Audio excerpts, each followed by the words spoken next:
kombe. Hey amko rambe amko arona wa kombe. Tenyo kibe kubano ko bombe ko yumano bono awe ade.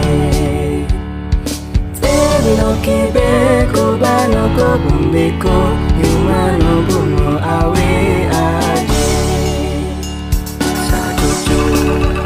Sa jojo Yumarampomi sa papa sa muna keke sa muna keke. Sa jojo Yumarampomi sa papa sa muna keke sa muna keke.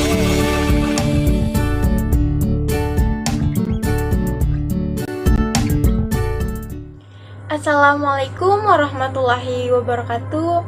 Perkenalkan, nama saya Putri Aprianti dengan NIM 2006020068, Fakultas Ekonomi dan Bisnis Prodi Akuntansi Universitas Islam Syekh Yusuf, Tangerang. Baik, di sini saya akan membahas tentang wawasan Nusantara. Negara Indonesia merupakan negara yang multikultural karena negara yang memiliki kepulauan terbesar di dunia yaitu negara Indonesia, dan di mana Indonesia ini di dalamnya terdapat beragam budaya, adat istiadat, suku, bahasa, ras, dan berbagai macam agama. Salah satu faktor penyebab terjadinya masyarakat multikultural yaitu faktor geografis. Secara geografis, Indonesia memiliki letak yang cukup strategis, yakni diapit oleh dua samudra, yaitu Samudra Hindia dan Samudra Pasifik, serta di antara dua benua, yaitu benua Asia dan benua Australia. Hal ini pun membuat Indonesia menjadi jalur perdagangan internasional. Dalam hal ini, wawasan Nusantara adalah cara pandang bangsa Indonesia terhadap rakyat, bangsa, dan wilayah kesatuan negara Republik Indonesia atau NKRI yang meliputi darat, laut, dan udara, dan di atasnya itu sebagai satu kesatuan politik, ekonomi, sosial, budaya, dan pertahanan keamanan. Baik, selanjutnya di sini akan dimulai dengan pengertian wawasan Nusantara. Wawasan Nusantara dibagi secara dua, yaitu etimologis dan terminologis, di mana secara etimologis ini adalah asal kata wawasan Nusantara adalah wawasan dan Nusantara. Istilah wawasan berasal dari kata mawas, yaitu bahasa Jawa yang berarti pandangan, tinjauan, dan penglihatan. Istilah wawasan berarti cara pandang dan cara melihat atau cara tinjau. Istilah Nusantara berasal dari kata Nusa dan Antara, di mana Nusa ini berarti pulau-pulau atau kepulauan, dan Antara berarti diapit oleh dua hal. Dalam hal ini adalah dua benua, yaitu Asia dan Australia, dan dua samudra, yaitu Hindia dan Pasifik. Istilah Nusantara dipakai untuk menggambarkan kesatuan wilayah perairan dan gugusan pulau-pulau di Indonesia yang terletak di Samudra Pasifik dan Samudra Indonesia, serta di antara benua Asia dan benua Australia. Selanjutnya yaitu pengertian wawasan Nusantara secara terminologis. Secara terminologis, wawasan Nusantara yaitu untuk membangun semangat kebangsaan dan cinta tanah air, meskipun tampak bahwa wilayah Indonesia ini terdiri dari banyak pulau dan dengan lautan yang luas. Dan kita memandang bahwa wilayah Indonesia itu tetap merupakan satu kesatuan sebagai satu wilayah. Wawasan Nusantara juga dapat diartikan sebagai sudut pandang bangsa terhadap diri dan lingkungan berdasarkan ideologi. Dalam konteks Indonesia bisa diartikan sebagai cara pandang terhadap diri dan lingkungan berdasarkan Pancasila dan Undang-Undang Dasar Negara Republik Indonesia tahun 1945. Selain itu, wawasan Nusantara juga merupakan sumber utama dan landasan yang kuat untuk menyelenggarakan kehidupan secara nasional, sehingga wawasan Nusantara dapat disebut sebagai wawasan nasional atau landasan ketahanan nasional. Dan Hakikat dari wawasan Nusantara tersendiri adalah menyatukan perbedaan dan batas wilayah di seluruh Indonesia dari Sabang sampai Merauke, sehingga terwujudnya Negara Kesatuan Republik Indonesia yang bersatu utuh dalam mencapai tujuan nasional bangsa Indonesia. Nah, untuk mencapai hakikat wawasan Nusantara, perlu adanya tujuan wawasan Nusantara, yaitu tujuan wawasan Nusantara secara umum adalah mewujudkan nasionalisme yang tinggi di segala aspek kehidupan rakyat Indonesia. Bentuk nasionalisme ini adalah lebih mengutamakan kepentingan nasional daripada kepentingan individu, kelompok, golongan, suku bangsa, ataupun daerah. Tujuan ini terbagi menjadi 3, yaitu tujuan nasional, tujuan keluar, dan tujuan masuk. Yang pertama yaitu tujuan nasional.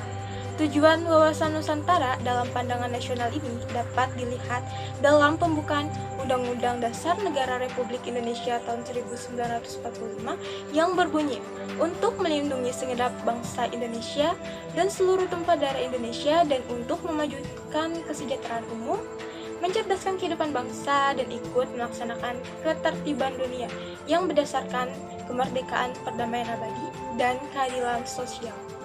Yang kedua, ada tujuan keluar. Tujuan wawasan Nusantara keluar ini yakni menjamin kepentingan nasional dalam menghadapi era globalisasi semakin mendunia. Selain itu, bangsa Indonesia juga memiliki kewajiban untuk melaksanakan kemerdekaan, perdamaian abadi, dan kerjasama untuk saling menghormati. Artinya, bangsa Indonesia memiliki kewajiban untuk terus mengamankan serta menjaga kepentingan nasional lainnya yang berhubungan dengan kehidupan internasional dan dalam semua aspek kehidupan. Aspek tersebut meliputi politik, ekonomi, sosial budaya, maupun keamanan dan pertahanan. Dan yang terakhir ada tujuan ke dalam. Tujuan wawasan Nusantara ke dalam ini adalah sebagai penjamin persatuan dan kesatuan di segenap aspek kehidupan nasional.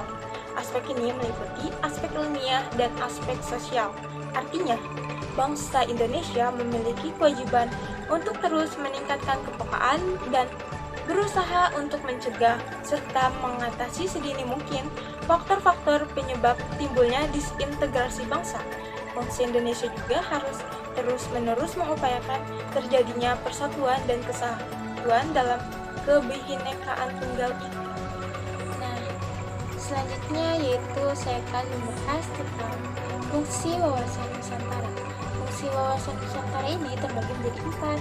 Yang pertama ada ketahanan nasional, yang kedua ada pembangunan nasional, yang ketiga ada pertahanan dan keamanan, dan yang keempat ada wawasan kewilayahan. Baik, yang pertama ada ketahanan nasional.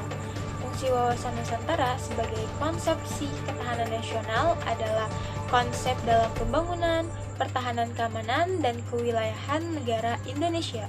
Nah, yang kedua ada pembangunan nasional, di mana fungsi wawasan Nusantara sebagai pembangunan nasional adalah mencakup kesatuan politik, sosial dan ekonomi, sosial dan politik, dan kesatuan pertahanan dan keamanan.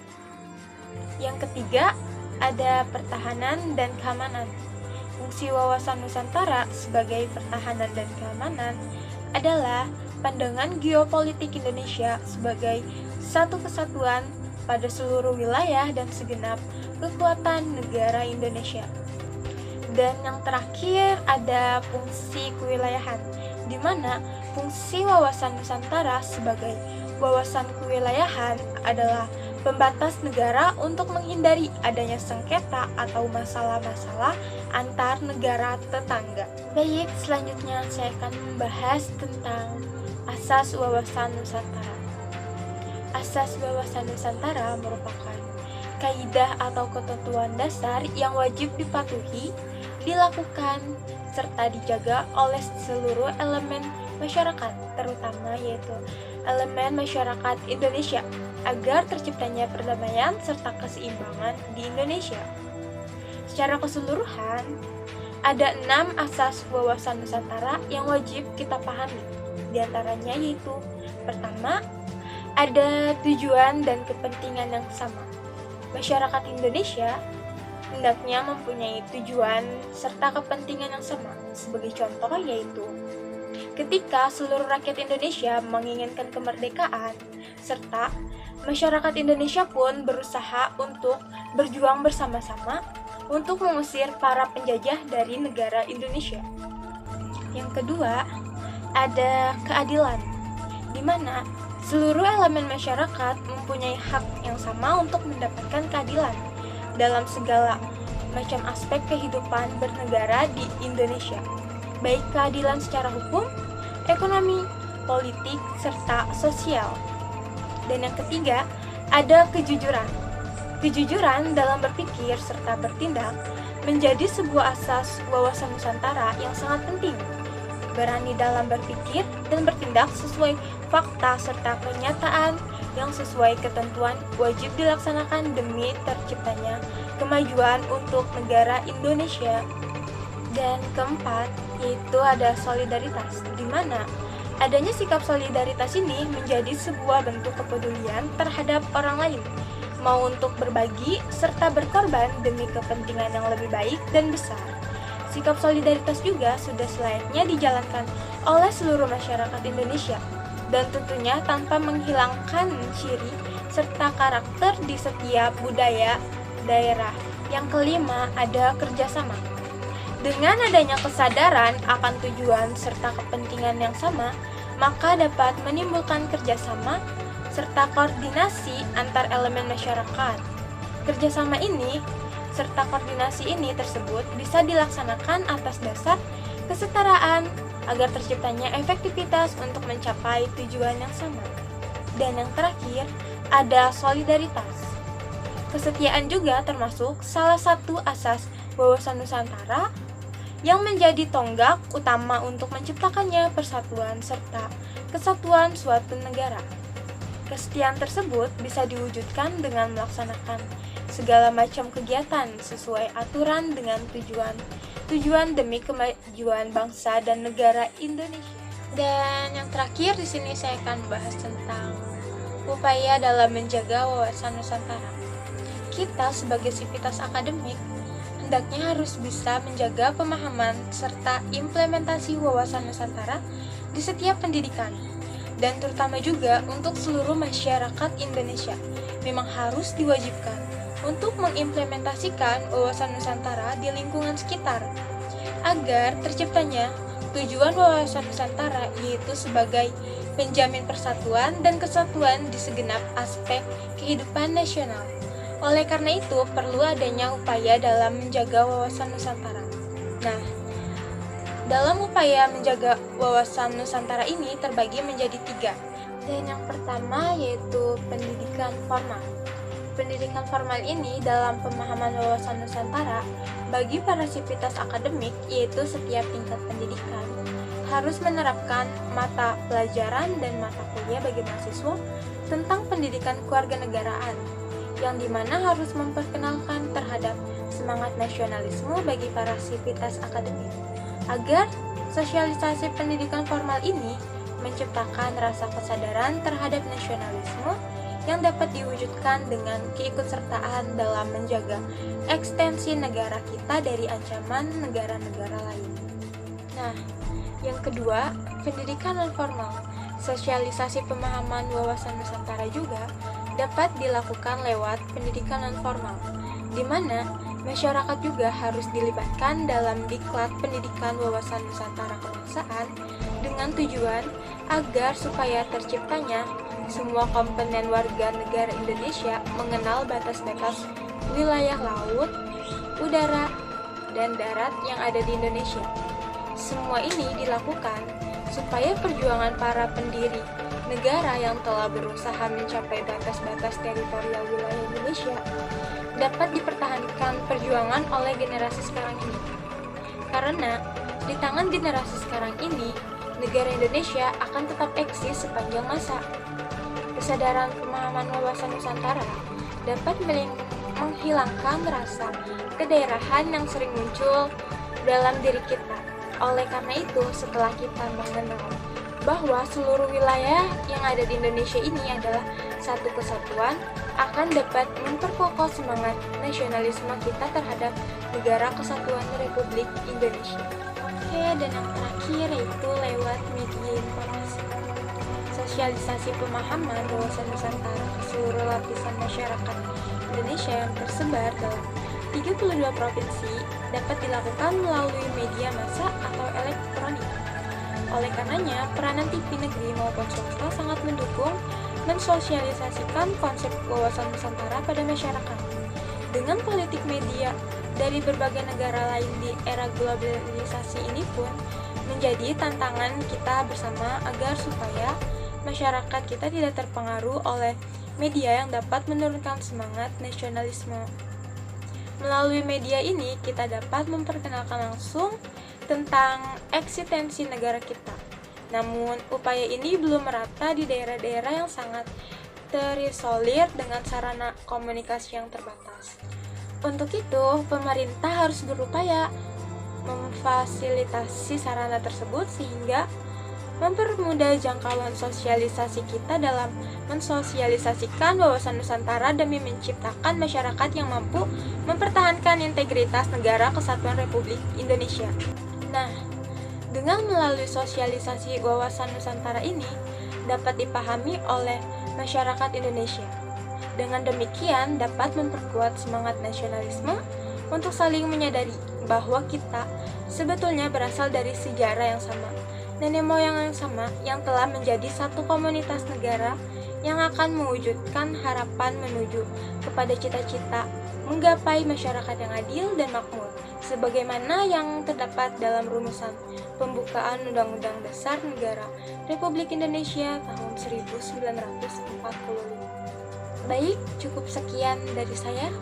Kurang lebihnya mohon maaf apabila ada kekurangan dalam pembahasan pada materi kita kali ini. Kurang lebihnya mohon maaf. Wassalamualaikum warahmatullahi wabarakatuh.